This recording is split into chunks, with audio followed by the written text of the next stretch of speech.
চৰকাৰী চিকিৎসালয়ৰ আচৰিত কাণ্ড জাননী অবিহনে বন্ধ কৰি ৰাখিলে চৰকাৰী চিকিৎসালয়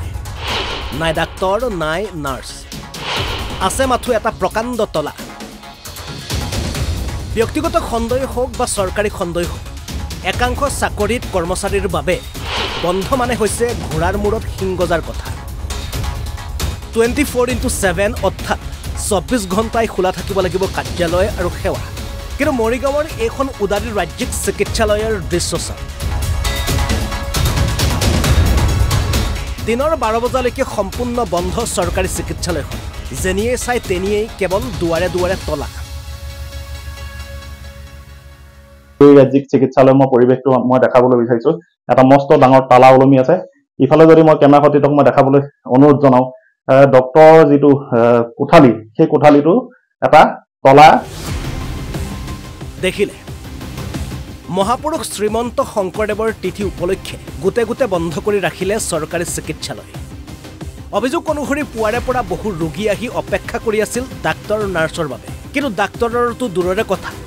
ঔষধত দিবলৈও নাৰ্ছ এগৰাকী দেখা দেখি নাই 10 মিনিট মান হ'ল আহা এবাৰ থিয় হলো নাই ডক্টৰ ফোন মাৰিলাম ডক্টৰ আছে গুৱাহাটীত আছে কৈছে না আজি বন্ধ বুলি কৈছে বন্ধ হ'ল আৰু বেলেগ মানুহ আহিছিলে ইয়ালে নাই মই আহি পেলাই কাকো পোৱা নাই মই প্ৰায় 11টা বজাতে আহিছিলো 11টা বজাৰ পৰা এতিয়ালৈ বৰ্তমান আছো কাৰণ দেউতা বহুত অসুস্থ হৈ আছে এতিয়া উপায় নাপায় মই ফাৰ্মাচীত নি পেলাই দৰৱ চব কিনি দি ঘৰলৈ যাব ওলাইছো এইখিনি সময়তে আপোনালোকে ৰৈ থকা কিমান সময় হ'ল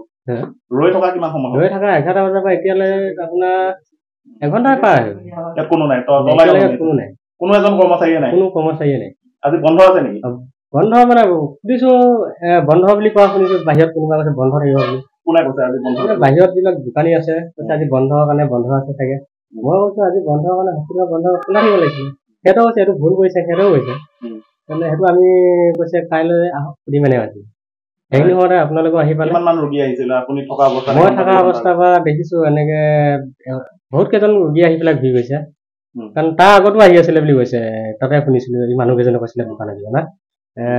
আহি ঘূৰি গৈ আছে মৰিগাঁৱৰ পৰা দিগন্ত বৰাৰ ৰিপৰ্ট অসম লাইভ 24